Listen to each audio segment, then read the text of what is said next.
The big story at the Confederations Cup today is the announcement by Cristiano Ronaldo that he wants to leave Real Madrid. There seems to be no going back in his decision, that he wants out of the club, and due to a tax case in Spain which suggests he could be due to pay more than £13 million in unpaid taxes. Now, it's a bold statement from Ronaldo. It suggests that he's playing a game of high stakes with Real.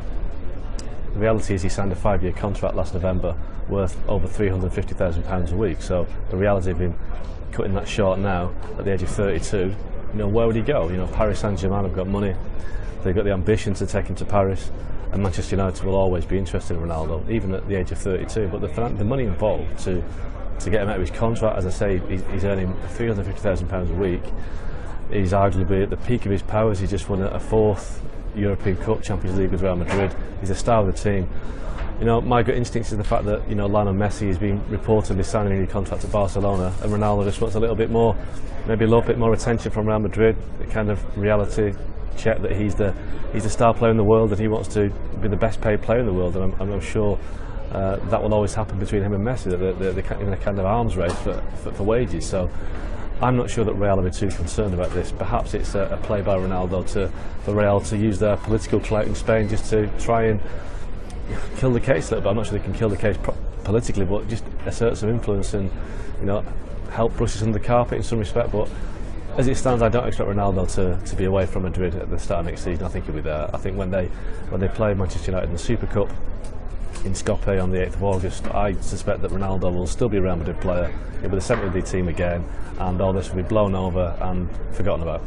Another question to answer in all this is who has the money that could sign Ronaldo. Now, obviously, United are one of the richest clubs in the world, if not the richest club in the world. So they have the money. They don't have to pay Zlatan Ibrahimovic's wages this season because they've come to the end of his contract, and he was on similar money that Ronaldo earns at Real Madrid. So it's a deal that could be done by United, but at his age, it's an awful lot of money to outlay on a player. But Jose Mourinho has had his issues in the past with Ronaldo. I think he'd be pragmatic about it and see that Ronaldo is a player that could pretty much win in the league with the goals he's capable of scoring. But as I said, I just don't see him leaving Madrid. I just think Madrid see him as the star player, the talisman. There's no way they're going to let a player go to one of their biggest rivals globally in terms of commercially and all the rest of it. And United are a club that will be back in the Champions League next season, so Madrid will not want to strengthen Man United, just as they won't want to strengthen Paris Saint-Germain. They'll make every effort to make sure that Ronaldo stays, and if it means giving a new contract, that will happen. We're first joined by Sid Lowe to discuss the big story today breaking in Spain. Sid, Cristiano Ronaldo wants to leave Real Madrid. What can you tell us? Well, the first thing to say is that it actually broke in Portugal, of course, where he's with the Portuguese national team. It broke in the newspaper A Bola. And A Bola is a newspaper that, in these kind of stories, doesn't tend to run them unless Jorge Mendes is reasonably happy with the content. And so the suggestion was that Ronaldo had told teammates that he wanted to leave Real Madrid, he wasn't going to stay in Spain, that he felt that he had been treated poorly in the accusations of tax fraud, the fact that, of course, now the state public prosecutor is asking for this case to be brought forward and taken to court. Over the course of the day, I must admit my first reaction was kind of, whatever. Over the course of the day, this built up a little bit of steam. There were a series of stories came out confirming or at least reinforcing that idea that he'd told teammates of this. One of the other interesting things in all of this, of course, is there's been no denial. Something this big, there's been no denial from anyone, not from his camp, not from Real Madrid. Then there's other versions of the story which have come out, and again, as I say, this is kind of reading between the lines, where some stories are coming from that have come out from the Real Madrid side of things, saying, yeah, this is what he said, that Real Madrid think that the best thing to do is to be patient, to hope that he's just basically a bit wound up and that this will pass. I'm not so sure it's that easy to pass, but at the same time, I'm not sure it's that easy to resolve either, because you have to find a club who's going to pay an awful lot of money for him, that's going to pay him the kind of salary that he wants and that he is satisfied to go to. There's another question, which is a purely footballing one, which is, does this actually damage Real Madrid that much? I think it's probably earlier than they would have liked, but if they could suddenly get a huge transfer fee for Ronaldo now and then go for the player that replaces him and it effectively cost them nothing, then I'm not sure they'd be that unhappy about it. Before we get to the meat of the footballing aspect of it, let's take a look at the tax fraud aspect, Sid. Obviously, he's been charged, well, they're looking into accusations of tax fraud of up to $15 million. Comparisons have been made to Messi, who, of course, was found guilty of 4.6, was given a sentence of 16 months because it was less than 2 years, meaning in Spain you don't go to jail. So in theory, if Ronaldo is found guilty of 3 times more tax fraud than Messi was, then if you look at that sentence, could he end up in jail? Well, potentially, yes. And actually, one of the key things to point out here is it's not just the quantity itself, which, as you say, is significant, 14.7 million euros, but it's the number of tax years in which you are accused of having fraudulently done your tax returns. And in that case, Ronaldo has more than Messi. In other words, there are more counts, if you like. There are more counts of tax evasion.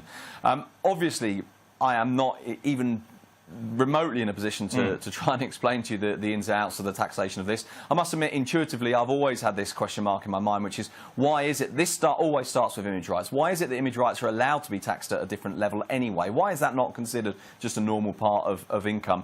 The other question in this, and it's one that I think is a pertinent one, which is when you look at these kind of situations, obviously, players don't actually do their own tax returns. To what extent is the player complicit in this? To what extent does the player understand what his advisors are doing for him? And then there's another question that runs on from there, which is, why is this done by advisors rather than done by the clubs themselves? And to what extent can the clubs themselves be seen as having made mistakes or having perhaps not advised sufficiently well? And the reason why I bring this up is that this is the doubt in the back of my mind. Is part of the irritation here from Ronaldo, if indeed all of this stands up, is part of the irritation here that he feels that maybe he wasn't advised sufficiently well, that he was in a foreign country, he was at a big club with the best lawyers there are. Does he feel like at some stage, not only his advisors, obviously Georgie Mendes and the whole of the Gesti Foot company and everybody who's behind him, but does he feel like the club perhaps didn't protect him sufficiently well from this potential outcome? 32 years of age. He's just penned a new contract to Real Madrid last November for 5 years with $1 billion buyout clause. Obviously, no one's going to pay $1 billion for $1 billion? him. However... What did you say? $1 billion? Yes, $1 billion. You take a look at it, though. Is it really the end of the world if Real Madrid are losing? Well, as Sid pointed out, they're going to have to move on at some point. But we should remember, this is a guy who scored a hat-trick and back-to-back quarter-final and semi-final, and then 2 in the final. When 6 months to 12 months ago, after the Euros, we have had discussions about has his legs gone. So he's very much still in the forefront of what Real Madrid do well. Now, he may not affect a game over 90 minutes like he once used to, but he's still as important at the important moments as the Champions League final showed. So I would say, yeah, he is, at this moment in time, still a big loss, huge loss for Real Madrid. If I was to put my Real Madrid hat on, Shaq, for a moment, and I take a look at this, and I think, right, someone's going to pay, say, 180 million for Ronaldo. Let's just put that figure there. With that money, I can bring in Mbappe, I can bring in Donnarumma, and I can start really to build for the future. Yeah. Ronaldo's stock is going to fall at some stage, so why not cash in now throughout all of this? It seems we were having this discussion just a week ago when Chinese reportedly had that bid table. Whether that's true or not, the discussion, the points raised was pertinent then and pertinent right now. He will move on. At some point, there will be life after Ronaldo, just as with Barcelona, there'll be life after Lionel Messi. Why not start planning for that right now? And don't get me wrong, as much as it'll be great to have Ronaldo on board for the next 5 years or whatever it may be, it's not the end of the world if he moves on now. I don't think it's good for the club's brand, for their image, if he moves on under contentious circumstances. But he will move on, contentious or not, at some point. I want to bring Ian Darke into the conversation because inevitably Manchester United fans have got excited over the last few hours because they've always had a great relationship with Cristiano Ronaldo. He had such a successful time at Old Trafford, and there's always been a hint that maybe he'd like to go back to Manchester United. Ian, do you think it's worthwhile from United's point of view, let's just put that figure, £150 million, say, to come in, to buy Cristiano Ronaldo at 32 years of age? If you were United, would you seriously look into this? Well, they've lost Zlatan Ibrahimovic, haven't they? And yes. so far, they haven't got Alvaro Morata. Now, it will prick up the ears of Manchester United, and maybe they could afford this because there are all kinds of financial spin-offs from signing Cristiano Ronaldo and ways of clawing back the money. But he's in serious hot water, isn't he? By the sound of it, from everything Sid's been saying, serious hot water. I think what we've heard from him today is maybe a clarion call, hoping that Real Madrid can exert some kind of influence to get him out of that corner. Now, as for Manchester United, I don't know, Manchester City, of course, and Chelsea, I think they'd be the only other two clubs from England who could get involved. But it's a huge, huge commitment. The one thing I'd say about Cristiano is, and we saw it, didn't we, in the Champions League, quarter-final, semi-final, final, he was absolutely fantastic. Yeah. He's still in brilliant condition. He's looked after himself. He might be 32, but he's like a 28-year-old. I still think he's got 2 or 3 big seasons left in him. But how could somebody buy him? How on earth is someone going to buy him if potentially this case rumbles on? This case could rumble on for months, a year, maybe 2 years, where he may have to be regular. Well, this is true. It's just because he leaves the country that would go, don't worry about that. That's the thing. So, how can you go to a club in a particular country and not be affected? That club shells out big money, big wages to get one of the world's greatest ever players, and all of a sudden he's hot-footing it back to Spain every whatever it is because he's got this hanging over him. I just don't see how it works. Or somebody pays a rather ridiculous, well, maybe nobody pays $1 billion, but somebody pays an extortionate transfer fee.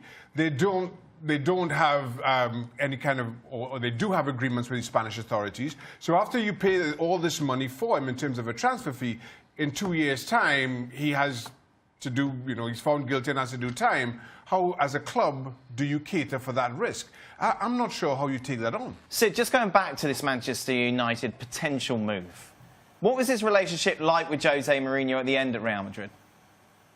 Well, that's the other question mark in all of this, is that as you're talking about Manchester United, a club, as you rightly say, that he's always been extremely fond of. But, and I think we saw this in the Champions League final, the fondness of the relationship was anchored on Sir Alex Ferguson. And he's no longer the manager, and the manager is Jose Mourinho, and as you've just hinted it there in the question, his relationship by the end with Mourinho was difficult. It wasn't good. And so, I mean, look, if you put those two together and they've got a common goal and they're both trying to win things and they're both extremely competitive men and extremely professional men in very, very many ways, then perhaps it would work. But yeah, I think that's another reason to doubt this. And I think your point as well is a very significant one. If this is an irritation of what's happening in Spain, you don't leave Spain and go, it's done. This problem doesn't go away by changing clubs. And it's very difficult to see what the solution to this now is, except that perhaps, kind of everyone forgets it and just gets on with life as it was yesterday. That kind of draws me to my question to you, Sid. How do you think this will end? I mean, I really don't know, because I must admit that there is a little bit of me, there's a bit of me that suspects that somewhere in this, Real Madrid could well be thinking this isn't such a bad thing. That this is potentially a very difficult problem with the whole accusation of tax fraud that we would no longer have as our problem if he was to depart. This is a player who is still brilliant, and I agree completely with Ian that this is a player who probably has got 2 or 3 very, very, very good indeed years left in him. But at some stage you're going to have to replace him, and at that point you would be replacing him for free. So is there a temptation that says, well, let's do it now? It's not ideal. Maybe we'd rather wait a year or two. Maybe we'd rather this never happens and he retires at the club and everyone's happy. But that's a lot of money potentially coming in. But, of course, you've got to find a buyer. You've got to find someone he wants to go to. There's a little bit of me that still can't help but think that the way this ends is that it just kind of doesn't. It just goes away. It gets forgotten about. But it's gone quite a long way today, this. Yeah, it has, which is... we can be thankful for that, Sid. I mean, what we need now is Messi to say he's leaving Barcelona, and so just to keep the boys going for a while. I mean, it is a huge story, isn't it? I mean, it's a massive... Take away the outside of the football shenanigans and allegations, because that's for a different side of things. The tax. Let's look at the football issues here. One of the greatest players of this generation has just said, after one of the most successful careers seasons for his club and for him again, he just said, I want out of here. I mean, and we've just, a week, and he's at the Confed Cup as well, isn't he? So he's over in Russia, he's still playing, he's still in the spotlight, he's still in the focus. I mean, just when you think, what the hell are we going to talk about this summer? Pops a story.